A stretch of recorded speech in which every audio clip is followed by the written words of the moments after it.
Assalamualaikum warahmatullahi wabarakatuh. Perkenalkan, nama saya Asaitu Irsyad Nur Brilian. Saya berasal dari Yogyakarta dan saya dari Fakultas Usuluddin Adab dan Dakwah, Prodi Ilmu Hadis. Di sini saya akan menjawab pertanyaan yang berkaitan tentang niat dalam ibadah, khusyuk dan sah, universitas dan kontekstualisasi ibadah. Baik, selanjutnya nomor 1. Pertanyaannya adalah, dalam fikih ibadah, niat adalah penentu keabsahan amal dan pembeda utama antara kebiasaan ada dengan kebiasaan ibadah, yang secara substansi adalah urusan hati.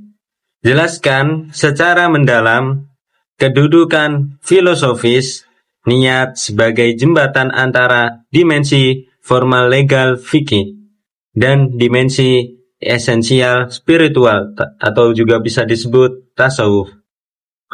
Jika niat adalah urusan hati, mengapa fikih masih merumuskan batasan niat secara eksplisit, secara kewajiban tayin atau menentukan jenis ibadah dalam niat salat? Jadi, meskipun niat adalah urusan hati, fikih masih merumuskan batasan-batasan niat secara eksplisit seperti kewajiban ta'yin, menentukan jenis ibadah dalam niat salat, karena batasan-batasan ini membantu memastikan bahwa ibadah dilakukan dengan kesadaran dan tujuan yang benar, serta sesuai dengan tuntunan syariat. Kedudukan filosofis niat dalam fikih ibadah, niat adalah fondasi yang menentukan sah atau tidaknya suatu amal ibadah. Jadi, niat menjadi pembeda antara aktivitas yang bersifat kebiasaan ada dengan ibadah. Secara filosofis, niat berfungsi sebagai jembatan yang menghubungkan dimensi formal legal fikih dengan dimensi esensial spiritual tasawuf. Dengan kata lain, niat adalah ruh dari ibadah itu sendiri. Batasan niat dalam fikih.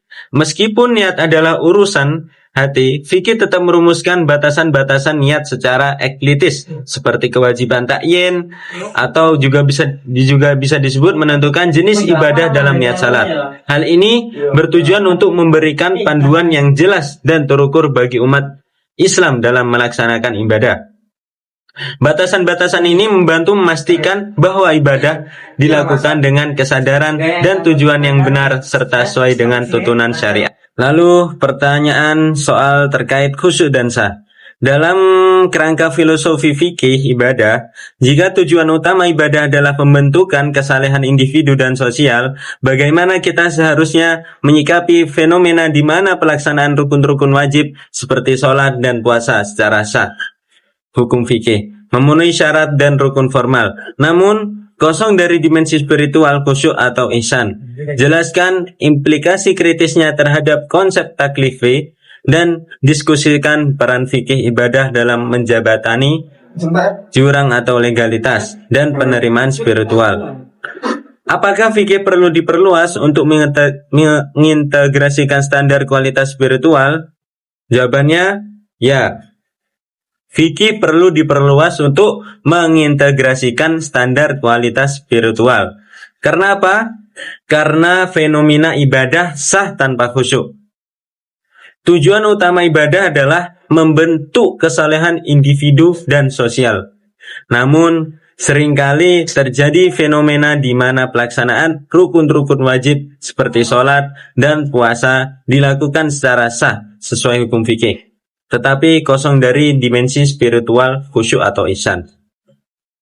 Implikasi kritis. Hal ini menimbulkan implikasi kritis terhadap konsep taklifi beban hukum. Jika ibadah hanya dipenuhi secara formalitas tanpa penghayatan spiritual, maka esensi dari ibadah itu sendiri menjadi hilang.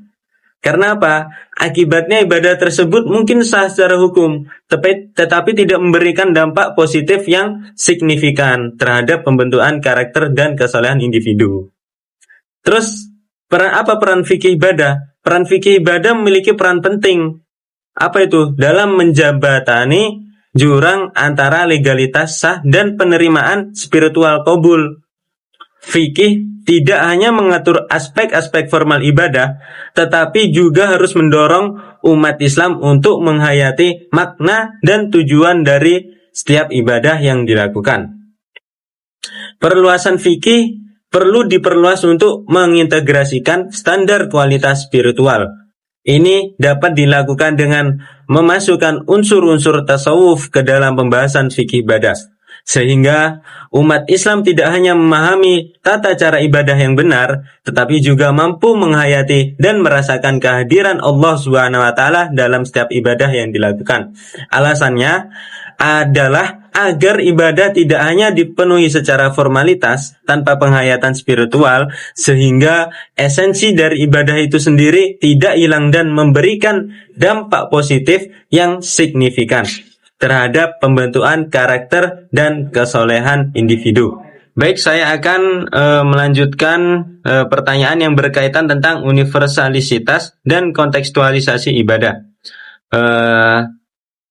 Yaitu fikih ibadah bertujuan mengatur peribadatan untuk umat Islam. Namun, kemajuan sains, teknologi, dan perbedaan geografis seringkali memunculkan situasi partikular yang menantang kaidah-kaidah fikih klasik. Selanjutnya, bagaimana prinsip-prinsip fikih dalam diimplementasikan untuk menjaga universalisitas ibadah, misalnya kewajiban sholat dan puasa sekaligus mengakomodasi kontekstualisasi lokal atau kontemporer, misalnya penentuan waktu sholat di wilayah kutub atau status puasa bagi pasien yang bergantung pada alat medis modern. Apa batas etis filosofis dari tafsir interpretasi yang mengedepankan kemudahan taysir dalam ranah ibadah yang bersifat mutlak? Jawabannya adalah batas etis filosofis dari tafsir interpretasi yang mengedepankan kemudahan taysir dalam ranah ibadah yang bersifat mutlak adalah kemudahan yang diberikan tidak boleh sampai menghilangkan esensi dan tujuan dari ibadah itu sendiri. Jadi interpretasi harus tetap berpegang pada prinsip-prinsip dasar fikih dan tidak boleh bertentangan dengan dalil-dalil yang qati', pasti. Alasannya adalah karena ibadah yang bersifat mutlak memiliki ketentuan yang sudah ditetapkan secara jelas dalam syariat. Kemudahan taysir diberikan sebagai keringanan, bukan sebagai pengganti atau penghapus ketentuan tersebut. Jika kemudahan yang diberikan sampai menghilangkan esensi dan tujuan ibadah, maka ibadah tersebut tidak lagi sesuai dengan yang dikehendaki oleh Allah SWT. Al-Quran Surat Al-Baqarah Juz 2 ayat 185, Allah SWT berfirman, yuridullah bikumul yusra wala yuridu bikumul usra. Artinya, Allah menghendaki kemudahan bagimu dan tidak menghendaki kesukaran bagimu. Ada lagi yang hadis riwayat Bukhari dan Muslim. Yassiru wala tu'assyiru wabasyiru wala tunaffiru. Yang artinya, mudahkanlah, jangan mempersulit, berilah kabar gembira dan jangan membuat orang lari. Interpretasi dan implementasi kemudahan dalam sholat. Jika seorang sakit dan tidak mampu berdiri, ia boleh sholat sambil duduk. Dan jika dia tidak mampu duduk, ia boleh berbaring. Jika tidak mampu berwudu dengan air, ia boleh bertayamum. Kemudahan ini tidak menghilangkan kewajiban salat itu sendiri, melainkan memberikan cara alternatif untuk tetap melaksanakan salat sesuai kemampuan. Naik kereta ke Surabaya, singgah dulu di Kota Malang. Cukup sekian pembelajaran kita. Mohon maaf jika ada yang kurang. Wassalamualaikum warahmatullahi wabarakatuh.